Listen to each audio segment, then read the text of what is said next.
Hello guys, welcome to today's show, and today we have an interesting, I think, topic, kind of talking about how editing can make you a better cinematographer.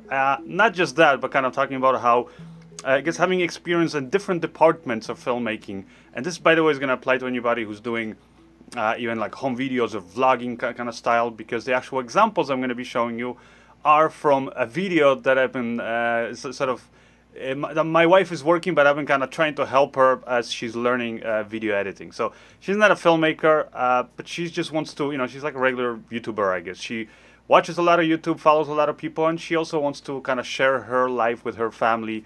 So she puts up different, basically videos, usually when we go kind of traveling, our home videos. So I'm going to be in some of those videos, by the way. But that's not, like I said, what I kind of want to concentrate on is showing you her video, how she shot it, how she's editing it, and certain problems, like when she runs into them. And, because I know how to edit and I know how to film, a lot of times she'll call me and ask me for help, and I kind of go in there and start explaining to her things, and that's when I also see how she basically learns by doing the different things, making mistakes. And I kind of want to show it to you guys now and kind of show how that can be very beneficial, even if you're doing home videos like she's doing, vlogging, whatever, YouTube filmmaking, or you're doing an actual, film documentary, that kind of stuff. As always, we got my brother here, Lucas. Hi, everyone.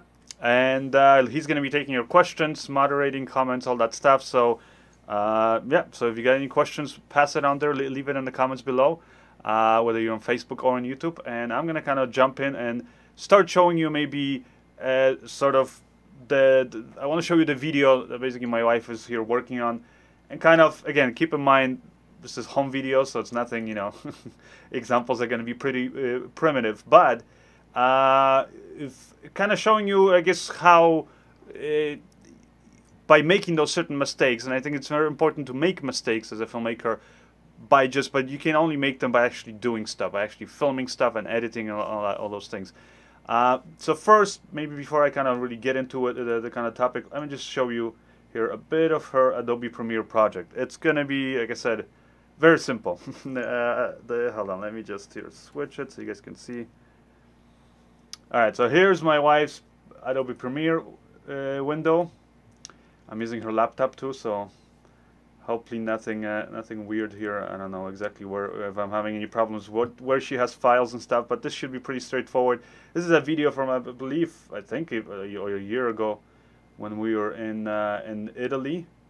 And I'll just kind of show you, for example, here right now, like what she was kind of editing, like this kind of a rough cut. So it started as a windy day, and then the sun came out, and it is boiling. You get exhausted just by walking, and just keep in mind that this is how the Romans had it. So the roads and everything is Roman-like. It makes you even more tired. I wonder how women used to walk here. It's just crazy. I think I sprained my ankle. But we are in Pompeii, and that's what matters. We're walking through history. And something very important, like Chris, I forgot to mention, is they also have a whorehouse in here. Alright, okay, so that's the video right now. That's how it looks. So what I kind of wanted to show you is, she's just like I said, like anybody, any regular vlogger, let's say these days, or YouTuber, grabs a camera or cell phone or whatever it is that she has and starts recording, right? And she doesn't put much thought into how it's going to basically later on be put together as a video, and whether it's going to make an entertaining video, but also a video that can be put together well. And that's where you start, by, I think, and that's why I also encouraged her to be like, well, you record yourself, you film it all yourself. I can help you every so on, and every so on I do help her, but the reason is because I realize that's the best way to learn. That's how I learned photography and filmmaking, and I would almost say that as a cinematographer especially, but not just as a cinematographer, but just in general as a filmmaker, you kind of want to branch out and experience or work in all these different areas of filmmaking. You don't have to become an expert at them, but at least if you have experience, I think it's really going to help you. As a director, for sure, somebody already left a comment before the show started that you know, you kind of want to know about is editing. And yes, not just as a cinematographer, but as a director. And I would even say as a director, you kind of want to have experience doing all the things. So I would say it's really good if you have experience shooting something with the camera. You don't have to actually be a cinematographer on your films, but if you have experience of operating a camera, choosing the camera angles, all that stuff, it's going to be easier for you to communicate with your DP. Same thing if you, for example, as a director, have experience acting in your work. I know, like for me, you know, like I'm not an actor, but I've done some little acting in these simple little YouTube videos, and I learned a lot. Also, I learned a lot about like how actors approach and how they have to get ready before a take and things like that, and how setting the mood, I think, on the set is very important, because then that helped me. And also, but even like not even just the acting itself, but sometimes just physically performing and doing certain things. Like I remember I was doing an action film, and me and my buddy, we were basically doing this kind of doing a camera test, like kind of an animatic, where we're kind of pre-visualizing some of the action that's going to happen. And you know, in the script, it was a simple thing I put in there. You know, one guy basically gets shot and he vaults and like flips in the air and kind of rolls on his back. And I to myself, I thought, well, I can do that, no problem. If I can do it, any actor can do it, right? I'm not like some stunt guy. But then when we started, actually, we did the tests, and I actually was in there running with a gun, I realized it was the winter, it was, you know, cold, snowy, and on top of that, I had to have like a, you know, a plastic gun, and be careful not to break it, and all that stuff. And doing that with a gun was a completely different thing. And that's when my buddy was like, yeah, Tom, I think you should get like a stunt guy here to do this, either play this part or help the actors, because on top of that, they're not just going to have to run and do that role with the gun, but then they're going to have the other, like their you know, it was like a military film, so all the military equipment they're going to have on them, and it's not going to be so easy, and somebody could get injured. So that's where having experience in another area really helped, because then I was like, oh yeah, okay, I have to get ready for that, and it's not so easy. Or, you know, sometimes as a director, you look at it and you go, okay, we can't afford it in our budget to get a stunt guy, so, you know, let's cut that part out of the film or change it somehow. So that's where, as a director, I think you really have to have experience, or it's good to have experience even a little bit, even in like makeup department and things like that. Because I know also, like for me, when I started doing music videos with makeup, you know, no experience, was never really interested, and we would get a makeup person on set to, like, you know, make the singers and the girls and everybody, basically all the dancers, look good. And then the makeup artist would ask me like, oh, what do you think? How does it look?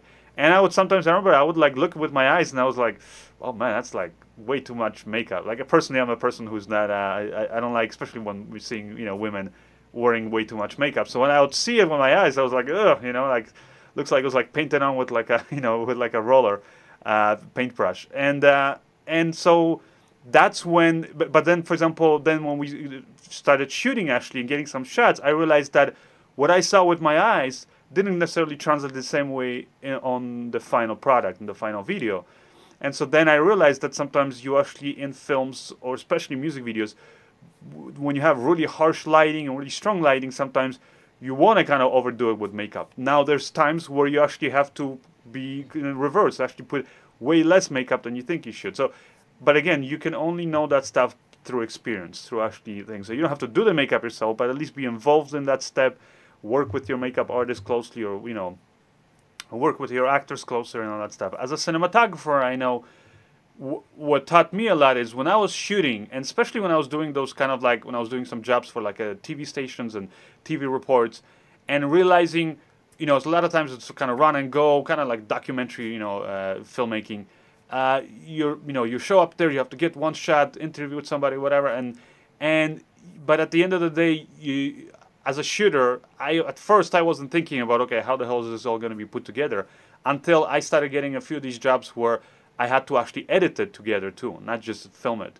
And then when I was editing those jobs together, and I started realizing, oh man, it would have been so much better. Like, for example, like a lot of times showing just locations, and I'm going to show you kind of what, I guess some of the mistakes that my wife also did is showing certain locations, and I realized it's better sometimes to make the shot a lot simpler than kind of overcomplicated, because in editing it doesn't work as well. So let me kind of jump into here again, and let me show you. There was a shot here particularly that I saw on the timeline. Where is it?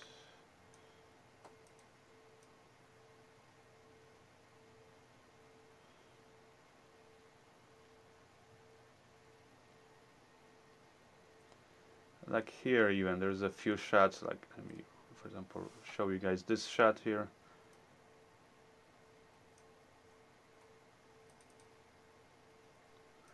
So here is basically just this one long shot that my wife did that's like 1.5 minutes. And when you look at this shot, you realize that what she did is what a lot of people at the beginning when they just start doing videos, make this kind of mistake. She just, hit record on the camera and just started walking around with it and not thinking of what's the shot that I want to show. And it's not, this camera actually happens to have pretty good in-body stabilization, so it's not overly shaky. She was also careful because, I'm her husband, and so I always tell her, hold the camera like this and keep it pretty steady. So it's nice and steady, this shot, but it's just a shot that's about everything and at the same time about nothing. And that's where sometimes you're gonna but then when you start editing, you're gonna realize, oh man, it would have been better if I, for example, instead of walking around with this, and you can have the camera on the whole time, doesn't matter, especially if you're not worried about memory space. Like here, she can record for hours and not run out of memory card. But for example, here, you want to show, let's say, this little fountain here. Instead of walking around and going like this, and it's, from one angle and another, and then the camera kind of moves randomly, to the wall, and it's almost like you can see, it's like searching for stuff. You basically, I always encourage people, is like, why are you walking? Do you have to walk? If you want to add some movement to the camera, okay, and then you think that adds something to it, great. But a lot of the times I would say, stand still, pick a nice, interesting angle whatever you think the shot looks more interesting from, and that's it. Just hold the steady for at least, I would say, 5 seconds, because then in editing, a 5-second shot, you can put it in like a slower piece video. But if you need it to be quicker, boom, you can just edit it to be less than a second, right? Here, for example, you see she was again showed up, and she got a bit of a steady shot, but it's not long enough, and then she starts panning again. And so this is where, again, it would be good to just stand there, get a nice one static shot, and this is, again, one shot on its own that you can use. So if you already had experience in editing, and like now I'm noticing when she's editing these videos and she's asking me for help, like, how can I show this, how can I show that, and I start showing her stuff, she's realizing now how a lot of this footage would have been a lot better, would have worked for her a lot better, had she just simply, before even the recording, stopped and kind of started thinking about what is the shot about. I know there was another shot that was really like perfectly showed, but even here, like you can see, like she's kind of doesn't know what she wants to show, so the camera is just constantly moving, right? That's what I mean. And also in here, like the lens on this camera was not wide enough, and she wanted to show there, this bottom, the floor, all of these areas. And that's where I would also say is like when you're there with recording, or before you hit record, just look through your camera, and if you're not getting the right framing, again, see if you can adjust the framing. If, let's say in this case, she wants to show everything, like that floor, and then a little bit of the outside here, well then, I think the best thing to would have been is for her to step back and see if she can basically, zoom out all the way and then step back as far as she has to, till she gets everything in one shot, and see if that works. Just get one static shot. And that's where you're going to start realizing as a cinematographer that, okay, it's better for me, instead of doing pointless panning left and right, or tilting up and down, or whatever it is, or walking around with the camera to get different angles. Pick one angle and get the framing that you want to show everything that's important to you. At the same time, if it's not important to you, let's say to show the stuff indoors, but you just want to show, let's say, this cool kind of an old wall and piece of the roof, well then just zoom in and get just a shot of that without showing the rest of the stuff that you don't want to show. But that's what I'm saying, is when you, as a cinematographer, you kind of have to decide what it is that you want to show the audience. Do you want to show everything, a part of it, your scene, and then, get your framing. As opposed to can I jump in? Yeah.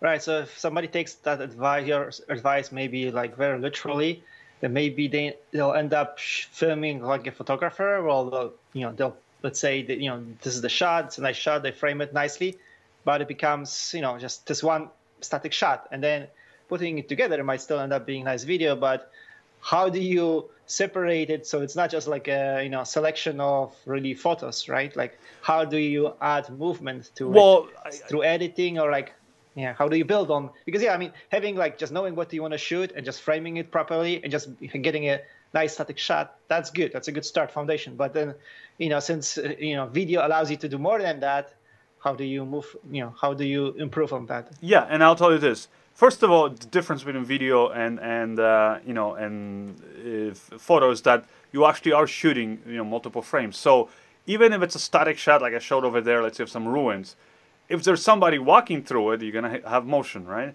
Also, you're adding music. You're adding if the what's it called, dialogue, for example, if you're talking, or voiceovers.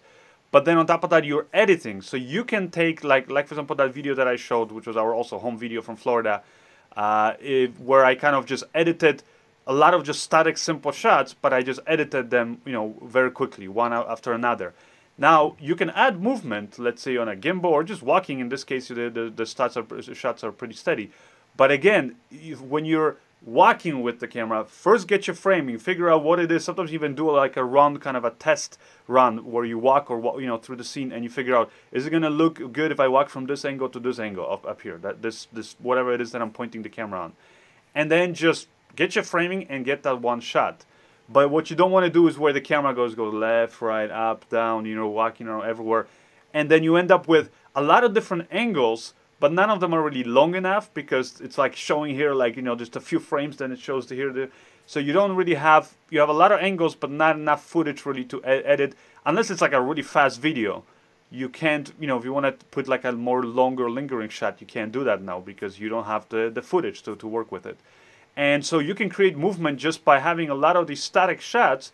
And I'll tell you, it's a lot better to have, let's say, shots that are constantly moving, like in the case of what, you know, everybody usually does when they begin, is walking around and they're like, oh, I want to show this, I want to show that, I want to show, and they're penning around or walking around and getting all these different angles, and the camera is constantly moving, but you're not sure really what you're looking at anymore. Instead of having a shot like that, it's a lot better to have 10 different static shots that are longer. You know, you can always make them longer if you want to make them shorter, and then you basically add movement by, let's say, nice transitions. You dissolve from one shot to another, do it to music, let's say cutting, let's say on a beat, or, you know, somehow so that it matches the pacing of the music, and then also to what you're talking about. And that's a big thing that I would say that a lot of times filmmakers forget. And then another thing I would say is, like, let's say in the case of that shot where she was, for example, getting, you know, let's say here a little bit on the outside here, and then a little bit there on the inside. Instead of, you see, the camera is like kind of not smooth panning and all that stuff. If she had basically decided, okay, I do care about showing this part and a little bit of the ruins here inside, then she could have just simply done a simple pan. So it's a nice static shot, hit record, and I would say always at the beginning, just stick to this rule of like you're recording for 5 seconds at least. Nice static shot for 5 seconds. So if anything, if you just want to show this section and editing it later on, you know, boom, you have just that one moment.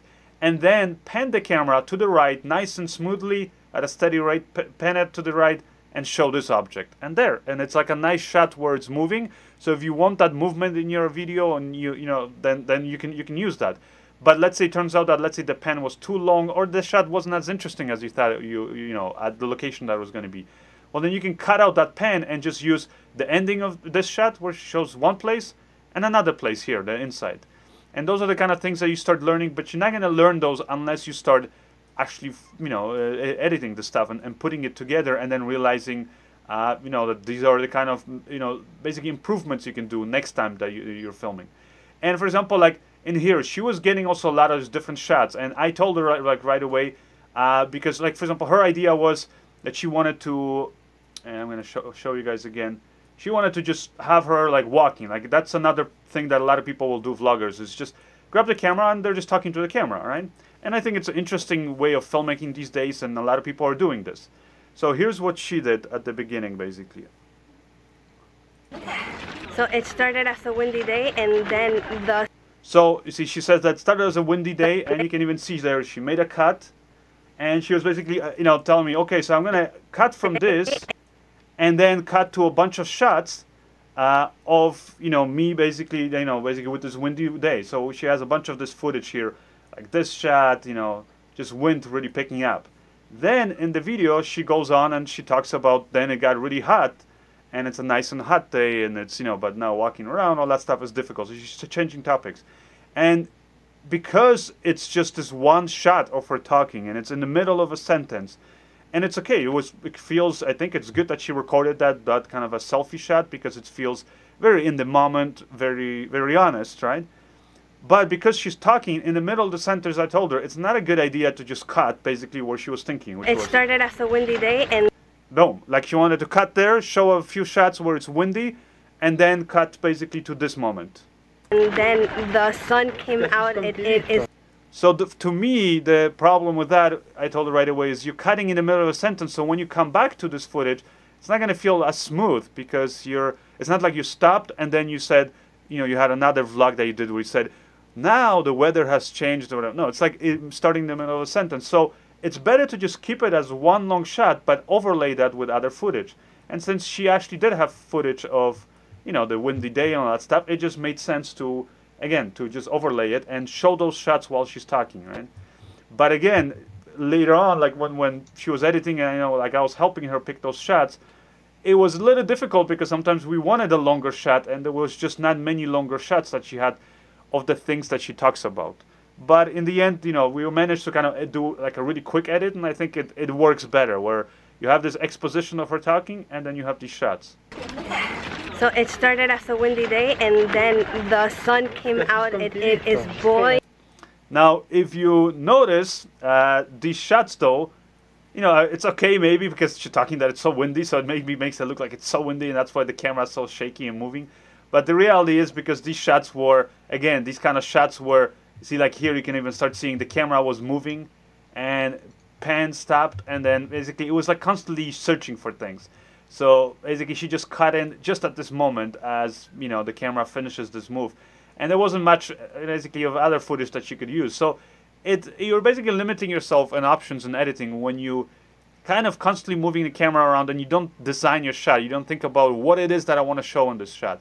And those are things that, trust me, as you start thinking about it and editing, and the next time you go out doing like a family home video or vlogs, you know, filmmaking style kind of videos, you're gonna start realizing very quickly that you can get the same amount of shots and just as quickly, but you're gonna get them with more of a basically like a purpose. And that's where you're gonna also realize how the framing makes a very big difference in these shots, because these shots would have looked a lot better here where she cuts to this wind and stuff like that, you know, had they not been moving all over the place there. You know, and the same thing kind of in here, like here she has some of these shots where they're walking and stuff, and they're not really necessary to be walking. You know, so those are the kind of things that, like I said, is a lot of these problems are going to be only aware when you're basically you know, putting the final product together.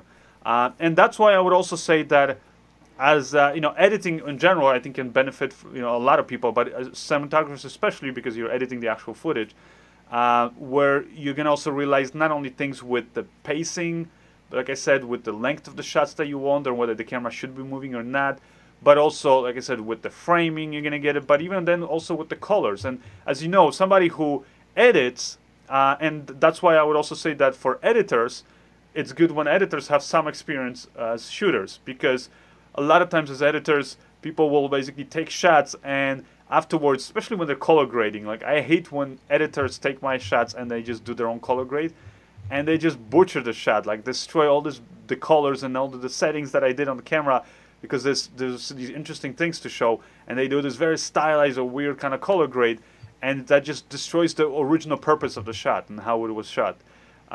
So I know as a cinematographer, especially on films, I always prefer to at least I don't have to be there hands-on working on it, but at least have the final say when it comes to the color grade. Because you can make a shot better with good color grading, but you can just as easily ruin it. Whereas if you have the experience of shooting and you already know what the location was like and what was the beautiful thing about that shot, then I think you can appreciate it more and you can bring out those things with good color grading. So, you know, and at the end of the day, I would also say, kind of how I put in, you know, in the description of the video, is that at the end of the day, you know, what doesn't matter how complicated this production is that you're working on. Could be like this video that my wife is working on, where it's just literally her filming and her editing, and everything's pretty much shot by her. Or it could be a big production where you have a lot of departments, you know, visual effects, makeup, editing, sound, all this stuff, right? You have all these departments working together. At the end of the day, you got to remember that it doesn't matter how big or small these productions are, what you're going to end up with is just a video playing. A video that has some visuals and sounds playing. And because of that, you have to know that all of those things, especially when it's a bigger, more complicated production, all those things, the different elements that you're putting together, have to come together nicely. Because if they don't come together nicely at the end, then the final product, the video or the film, is not going to work. And then it doesn't matter that you had nice shots, but then you didn't take care in editing, or you have spent all this time in editing and you're working on all this stuff, but the shots don't look that nice, or vice versa. Even like another thing I know that with my wife, like right now she's still learning, she's editing these videos, and you can see you can check out actually her videos, you can kind of see how she progresses. There are some videos on her channel that I helped her edit, but you'll be able to see that how she kind of progresses with her videos and how she starts getting more complex and using little editing techniques like the L cuts and things like that. But she also, what's interesting is to see how with every step, like just as me, like every new film, I always learn and pick up new things. How she picks up, on other new things, and she notices things that she hasn't noticed before, like one step at a time, taking it.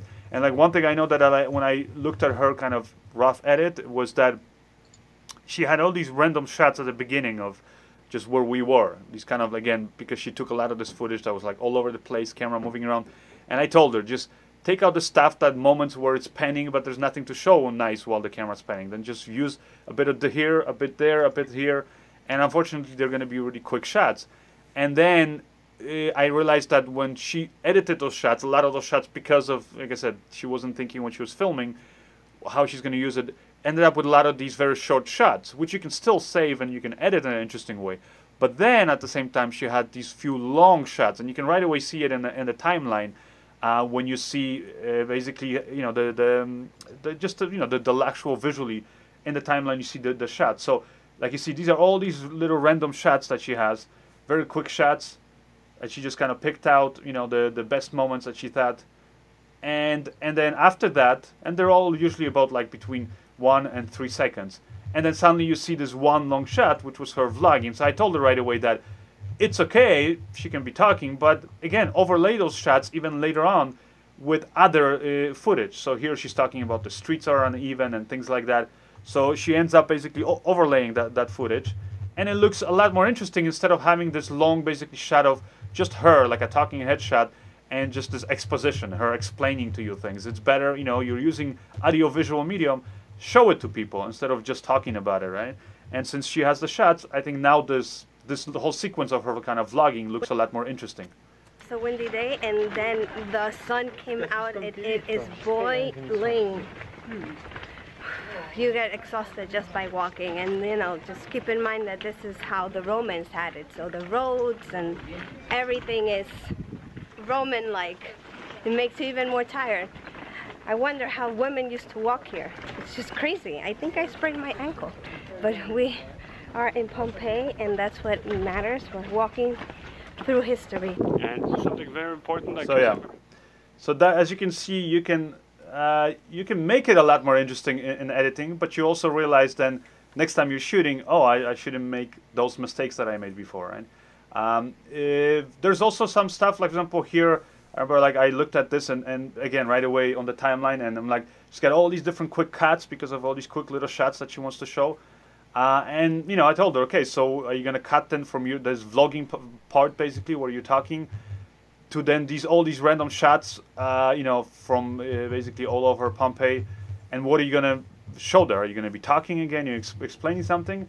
And she said, no, I'll put some music. So I right away told her, well, I think you should pick some music so then, because that's again gonna dictate the speed of your cuts. So, and I think it's good to, while you're working already, to start picking the kind of music. So I know she's been here, I don't know, yeah, somewhere here she's been basically going through the music. She's also using Artlist with us, but she's basically been picking the music that things that she finds that are interesting, that they're the kind of mood, and also because she knows right away that a lot of the shots, unfortunately, because she had to cut around all the shakiness and all the random camera movements, a lot of the shots are quick, so she's picking things that are a little bit more upbeat, more like you see here she picked from the categories playful stuff that's a little bit quicker. It's not going to be this ambient or kind of slower music, so that it starts working for her. So then she'll start then overlaying her music in this part, and that's where again having experience with music is going to help you. So I think it can help you in a lot of different ways.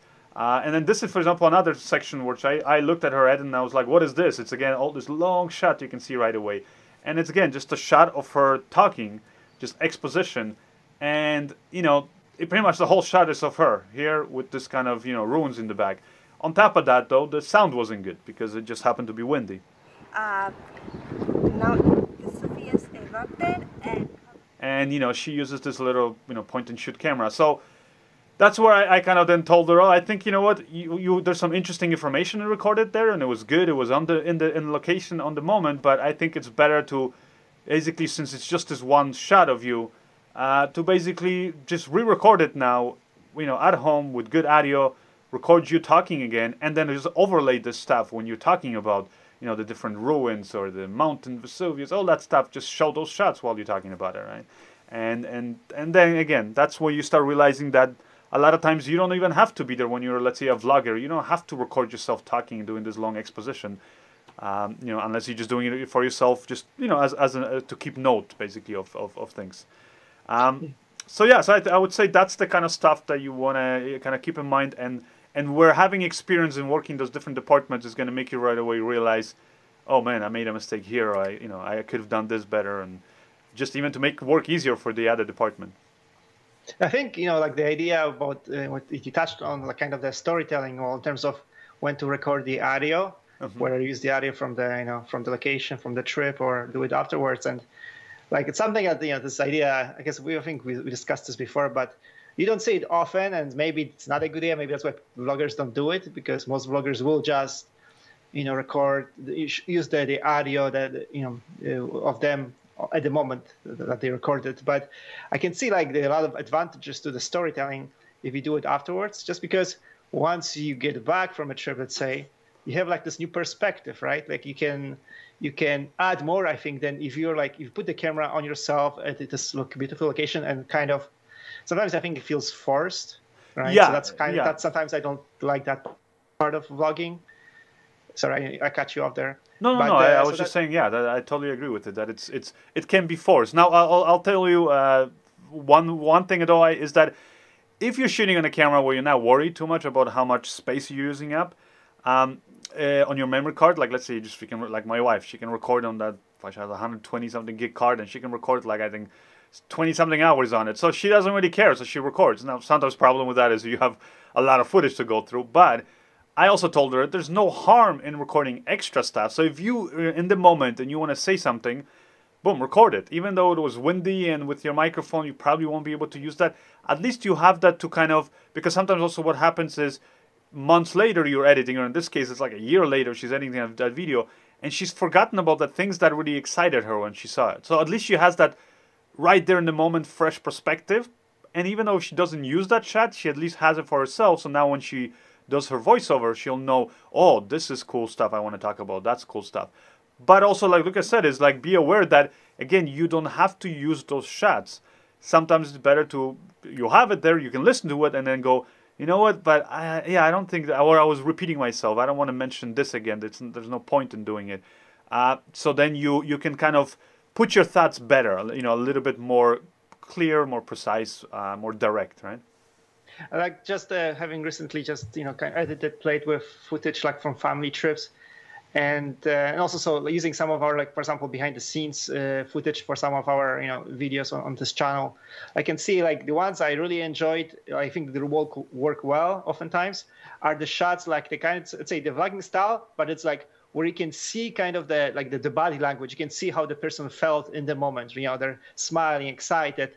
And those moments are really useful too, like just those quick shots. But sometimes, sometimes I don't think you need to, like, you know, say to the camera, if you're like, as a vlogger, that, I mean, that, you know, that, oh, well, I'm so happy and so on. Like, just like record yourself, and those moments, those clips can be really useful in the edit, because I think then sometimes with music, it's sometimes just enough to just use music and show those shots, or some, maybe you will add a narration to it, but it's just like just seeing you know, or other people, you know, in the video, that you know, even if you don't know exactly what they're saying, it can communicate so much just with the body language. And if you want to make like a video where you just show, oh, I was excited, you know, it was really fun to be there, so you don't need to even have you say that to the camera, right? And yeah, and so I would think it's also even something more powerful, because when you tell people like, "Oh, I had so much fun," and people are like, "Yeah, really?" Well, you know.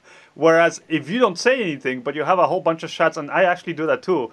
Like the good thing you brought it up, because I realized that like I started doing that when I'm just doing my own home videos, where like sometimes I just don't have anything interesting, clever, funny, whatever to say, so I just don't say stuff. But I'll still get like a selfie shot in my home videos, but I'll just be like, you know, like make it like a scared or surprised face, or like hi, you know, or like a big thumbs up or something to the camera, like just to show what I'm thinking, what I'm feeling, and that's it. Because then I know in editing, sometimes yeah, I just put that, and like Lucas was saying, like with whether it's with music or with my voiceover, then I can make it, you know, look a lot more interesting. Whereas if you just all your shots are selfie shots, but you're just constantly going and blah blah blah blah blah, you know, the mouth is moving. Let's say the voiceover didn't turn out that good, or the things you said you kind of messed up. Well, you can't really use that shot anymore now, because if you just put a shot of you talking, but you're not using the audio, and there might be some interesting things behind you, it's just gonna look weird. It's just you going, and then you have music playing or whatever. It's just, you know, it's not the same as just showing your kind of raw emotion, right? I think that's what you meant, right? That's what I meant. And actually, one video, if I'll just mention quickly, like from Casey Neistat, you know, a very successful YouTuber. But one of the videos of his that I enjoyed the most was actually one where he didn't really vlog in it. It's the one where he talked about his trip with his son to Peru, to Machu Picchu. Mm-hmm. And so, you know, he had all this footage and photos. And then years later, he edited this video. And I enjoyed it so much because, like, first of all, the video was tight, like the narration was tight, right? Because he can do it all, you know, you can do it, you know, in a studio, you can think through it and make sure you're telling the story the best way. And then also he could put all these like extra elements, photos and so on. And also he had like this, you know, different perspective, because then he kind of knew the whole story and he could tell it in a different way. Now, for sure, you'll like, if you don't capture anything at the moment, maybe you lose something, because then you might feel different. Like you'll forget some stuff if you do it, you know, later. You edit something. If you do it way later, then you'll forget some stuff. So that's the kind of trade-off. But yeah, I did enjoy that video and want to see more vloggers do it. But I don't think, I haven't really discovered vloggers that do it consistently. But those are the kind of vlogs that I enjoy, where it's actually the narration is mostly afterwards. Mm-hmm. So you want to get into questions? Yeah, I see one question here from Ivan Alonso. Okay. Saying difficult question. Let's see if it is difficult. Okay. Avid, Adobe, Premiere, DaVinci, or others? How do you choose? Pros and cons of editing software for low-budget project. Greetings from Prague. Hello, Prague. I would say if you're low budget, go with DaVinci. DaVinci Resolve is free, so you cannot complain. And it's actually an amazing software. Like it's the color grading you can do is amazing, and again, it's free. How much better can you get, right? So plus, I don't think Mac computers, I don't think they're for budget filmmakers in that kind of paying a premium, so you can get probably a cheaper PC. Exactly. But if you are a fan of Mac computers and you want to edit, you know, on a Mac, you can still use, you know, DaVinci Works on Mac and on things. So it's just like, it's kind of funny. He says budget, but then considering Mac, I don't know. I never could afford a Mac. Mm-hmm. Well, I don't know if he said Mac or not, but he said Avid, Adobe Premiere, DaVinci. It's like he didn't say Final Cut. I thought he mentioned Final Cut. Oh, maybe. No, he didn't. I guess he said others too, but I would say DaVinci. It's pretty like it's an amazing program. And I'll tell you this, you know, you can get then afterwards the paid version, which has a few extra things that are mainly on the color grading stuff, and it's stuff like this really advanced that most of the people will never care about. So I can tell you, you know, like noise removal, you know, but you can get plugins, or you can do that somewhere else, or just shoot good video. I've never ever had to use a noise suppression plugin, like, and never in any of my videos. So I would say DaVinci Resolve is free. It's probably the best, and just learn it, and you're going to be really good. And then you'll also, once you learn the color grading stuff side of it, if you ever go into working in bigger projects, more chances are your colorist is probably going to be working in DaVinci Resolve. That means then that it's a lot easier for you to then work with him. Now, for me, for example, I use Premiere and DaVinci Resolve. I use DaVinci Resolve primarily for like color grading the stuff where I have the time, the luxury to go to basically transfer my project from Premiere to DaVinci Resolve. Why do I edit in Premiere? It's not because Premiere is a better editor really than DaVinci, because honestly you can do all the same stuff in DaVinci. Some things are actually faster in DaVinci. The reason for me is because I also do a lot of stuff with special effects, and that requires, for example, After Effects. A lot of my work is in After Effects, and After Effects just connects so nicely with Premiere that, you know, I can kind of in real time have these linked shots or sequences, and whatever changes I make in After Effects, that also then automatically shows up in Premiere. That's really the only reason why. But if I didn't have that, or if somehow, let's say, there is a connection like that, let's say Resolve does, where, you know, I know they probably won't do it because they want to promote their, you know, compositing software. But if they did it where it makes, you know, After Effects that much easier to basically incorporate it into a Resolve, I would probably use Resolve. I would just switch. And by the way, you can switch between the two pretty fast, because there's obviously differences, but there's a lot of like the layouts or button shortcuts. You can assign them and change them in both programs. So you can go and, let's say, if like for somebody like me, I've been editing in Premiere most of my life, but I can jump in and I've, you know, pretty much been able to edit in DaVinci Resolve, because you can set it up to mimic basically what you know, you're doing in Premiere. You can also do that to copy settings from let's say Final Cut or whatever it is that your previous software was. But yeah, I would say DaVinci Resolve is probably, it's free, especially on a budget. It's free, and it has really advanced, cool features, so just go with that. Any other questions?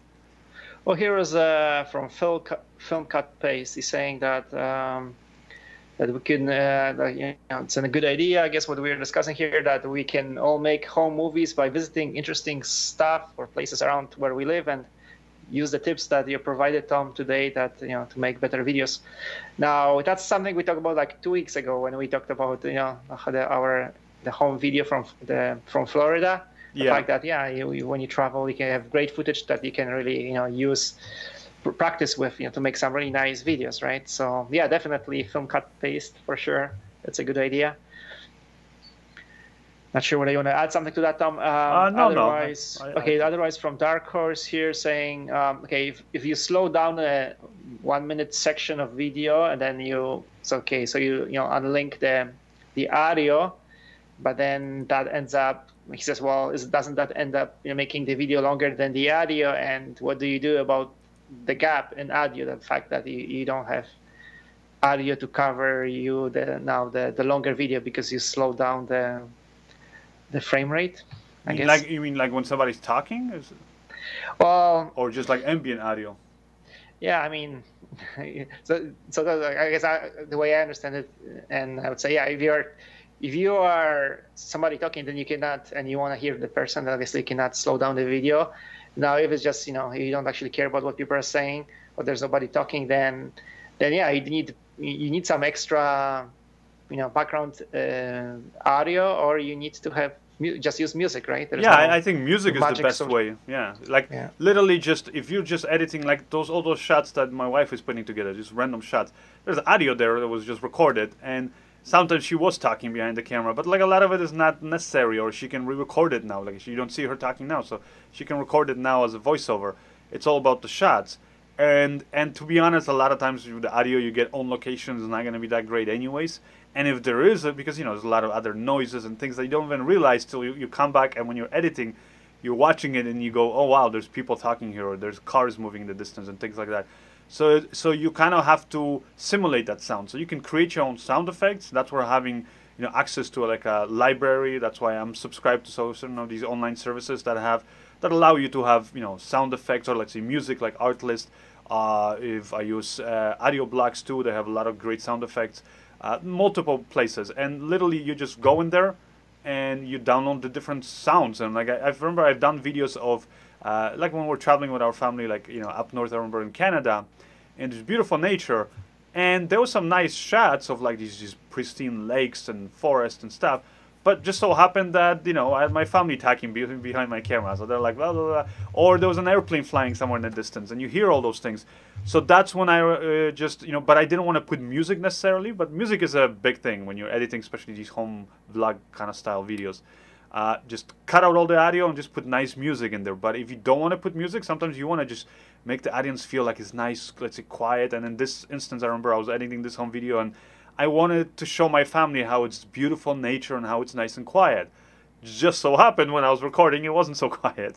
So what I just did is, like, I remember there was this nice sounds of water, just, you know, gently lapping on the shore from the lake, and then trees, a little bit of wind, and just found those sound effects, you know, online. I found it, overlaid it, and then this way I could put a whole bunch of shots that are not together and all that stuff, but I had one continuous sound underneath it. And right away now it makes it seem like, wow, like it's just so peaceful and serene. So those are the kind of things that I guess you learn technically as an editor as you go.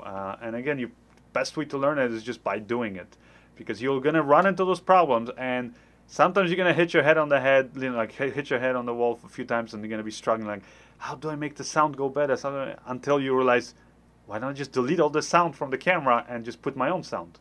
You know, problem solved. So. Yeah, that's about what this person was referring to. So it's basically there's the shot, the video is of somebody playing drums, and now, you know, if you want to slow down the video part, okay. How do you make that work? Well, if you can't really use the audio, I mean, you can't really slow down the audio and think it's gonna look good, or you could keep the original audio, you know, and it's going to be out of sync, obviously, but just slow down the video, like make it into slow motion. I guess you can do it that way. I would have to, honestly, for that, it's such a specific thing, I would have to see your video and then actually try to edit it and show you what I could do with it. So it's kind of difficult to think. All right.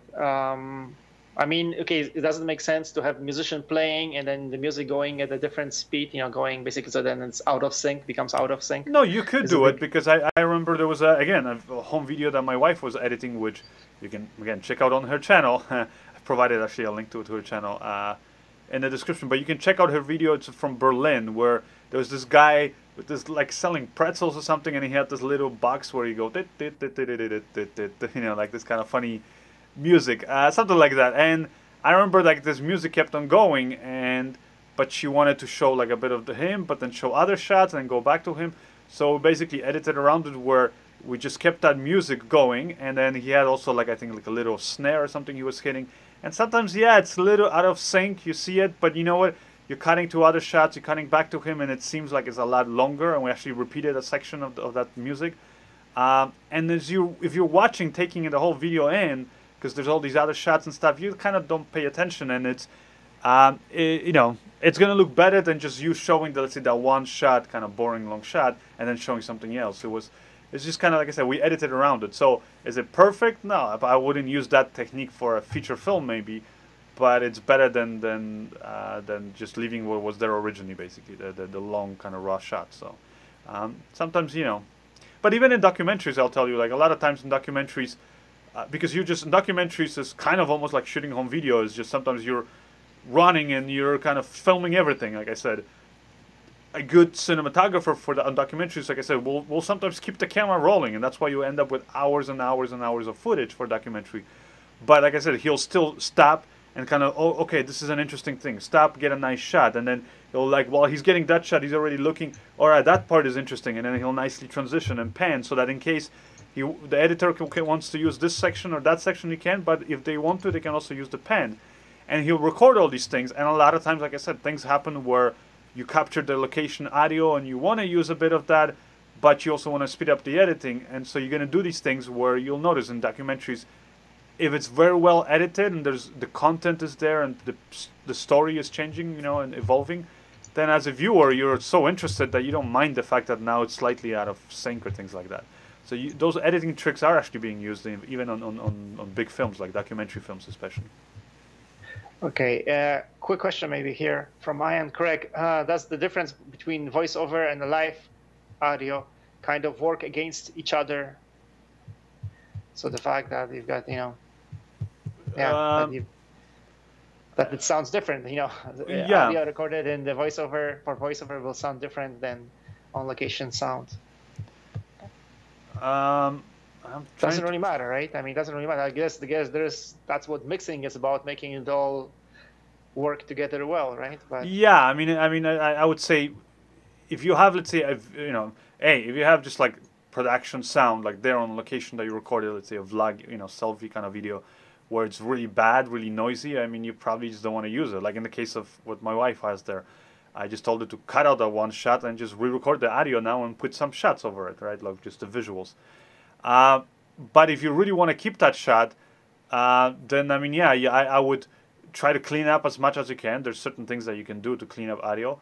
But then when you transition to your voiceover, you can ease that transition, make it a lot smoother by taking some of those original noise and background, basically ambient sounds, and kind of overlaying over your audio. Even though, let's say, your voiceover you recorded in studio on a nice microphone, everything's crisp and everything. It's all about audio mixing. I mean, you sometimes will even add echo or background noise to kind of make that voiceover now kind of sound like it's the same sound as was recorded on location. So, and you can do that. You can definitely do it. So. Okay, do you want to show any of the submissions? I guess. I mean, one of the submissions we have, I think, is actually a vlog, right? Which is kind of something a little bit about what we're talking about, right? From from John Reinhardt. Yeah, John Reinhardt. Yeah. So basically, he's got a studio in Austin, but he and his wife decided to just shut down things for a moment and just go on a big trip. And the videos from Alaska, so they've gone quite a distance. I'm not sure where they're traveling now, but so they're filming the experience vlog style, and they're trying to have a vlog but kind of a different style. So they want to just they want our feedback in terms of the editing. Okay, so yeah, first time I'm actually watching this, so let's see it first. All right, guys. So can you guess where I'm at today? Putting up the drone, and then what happens? Snow dogs.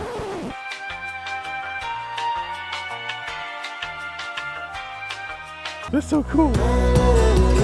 I'm here in the Portland airport, and we're getting ready to turn around and leave. And I'm heading up to Anchorage, Alaska to do some filming up there. Made it here. Only problem, it's minus 15 outside and I'm steaming. What can you say? Summer, people are just naturally hot. So it's just getting to sunrise here, and man, it sure looks pretty. Here's something I'd love to just talk to you guys about. Don't miss the sunrise, and don't miss the sunset. Don't miss those moments. Don't miss those moments because you're doing something that doesn't matter. Don't miss those moments because you're stuck inside. You're doing something that you don't need to be doing.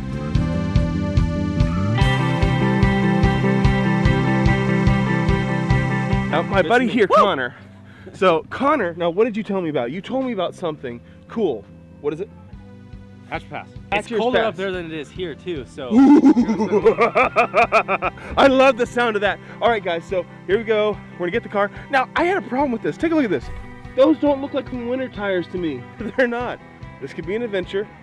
Thankfully, I brought my gloves. I should be good to -20.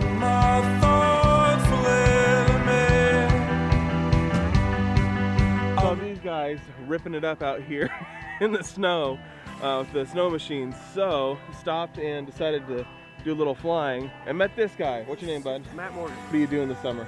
In the summer, I travel around with Rodeo Alaska, and I work with the cattle in the back pens and move cattle, and I fight bulls along with that.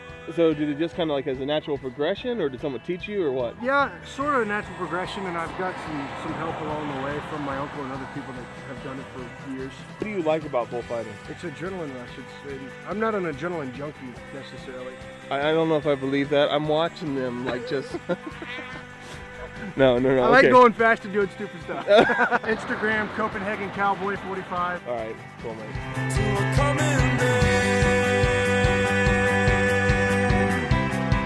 So we were just finishing up that interview, putting up the drone, and then what happens? Something amazing. Out of the blue, here comes a bunch of snow dogs. Freaking snow dogs. That's awesome. That is incredible. Who cares about seeing a mountain when I can see snow dogs? That's so cool. Oh my gosh, okay. So I just pulled over here on the side of the road. There's some moose right outside, and I'm gonna try to get some shots with the drone. I only have maybe 15% left on my batteries on the drone, so let's see if we can do this.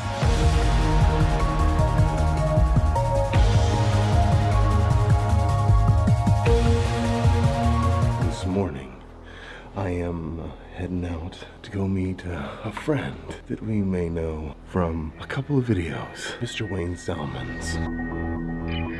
Are you ready to experience the greatest cup of coffee in the world? All right, now remember the stakes have been set. Yep.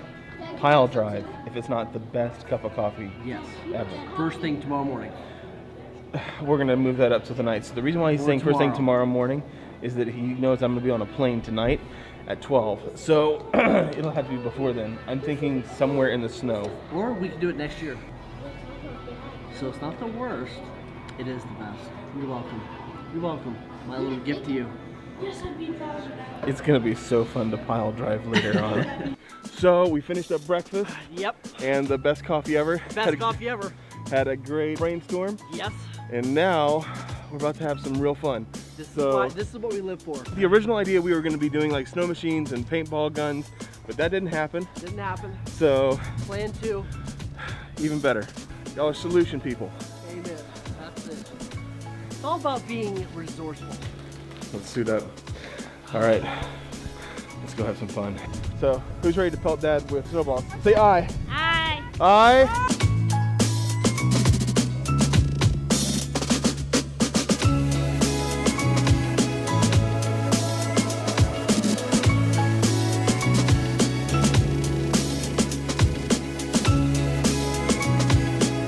Alright guys, so that was the end of that trip, and I am out of here. Until next time, like us, love us, or hate us, just make sure you subscribe.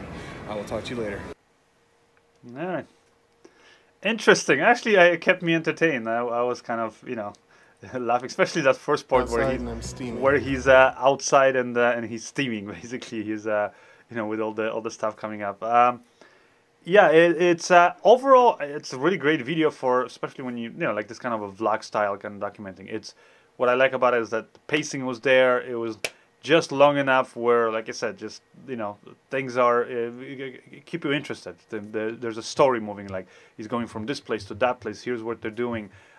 Captain, you know, when there's the audio overall was pretty good. There was maybe that part where he's on the parking lot talking to somebody where he's like, a little distracting. You hearing that police siren or sometimes cars passing by and you hearing the music, and it's going to be a little bit difficult to hear the guy in that moment. So in that moment, I don't know if I would have put the music down or done something maybe there. It could have been good to just, you don't have to ask the person, like show the person talking about themselves. You could just show more of those nice, you know, shots that you had, those kind of cutaways, the B-roll shots of the drone and stuff, and you could have just recorded a voiceover in that instant saying, here's, you know, we met this guy and so is his name, and check out his channel and stuff. Not, like, that's where I think you don't always have to be there on location. Like where, you know, where he shows up at the, you know, at his location, he's at the airport and it's so cold, where he's steaming, there is a perfect moment to get a selfie shot because you want to show that what's happening to you, right?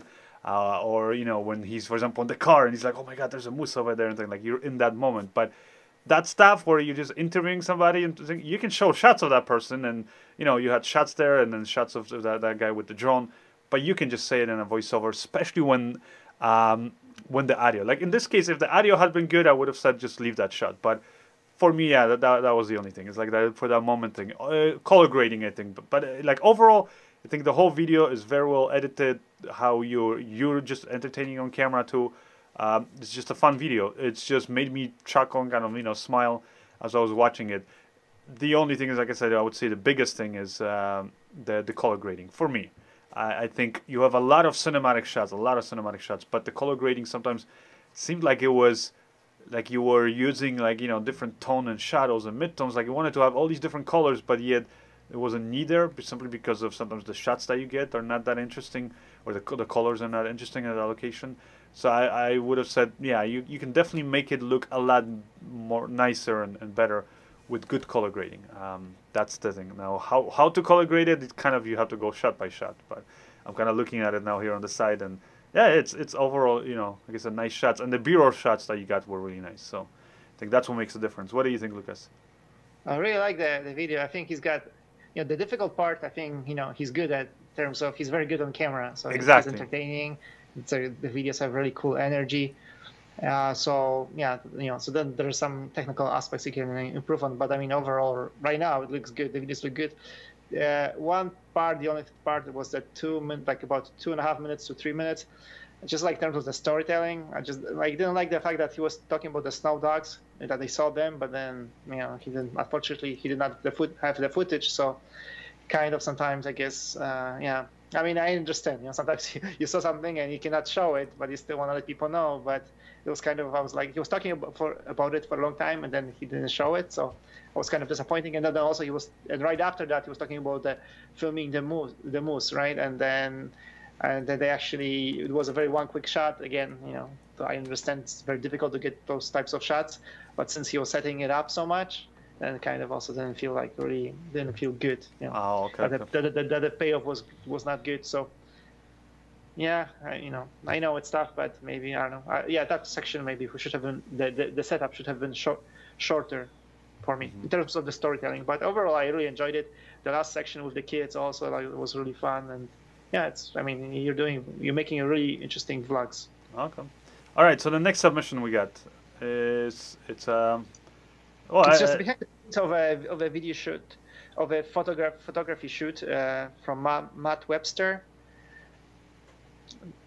Yeah. So that's it. So you just show it. Okay. So here it is.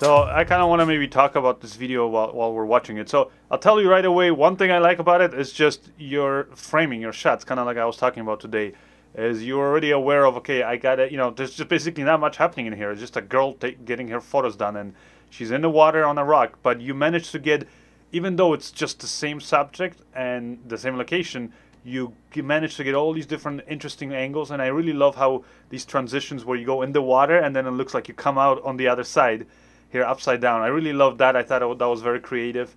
Overall, as a video, it really comes down to the story, I guess, the content, even if it's something that's just visually, like in this case. After a while, I mean, you start getting, bored. It doesn't matter how beautiful the girl is or the location. It's just, after a while, like, you're just seeing the same thing over and over. And even, again, you got really a lot of nice, interesting, well-composed shots. And I would have shown more of these kind of shots where you're seeing the photographer, seeing the other side of things that are happening.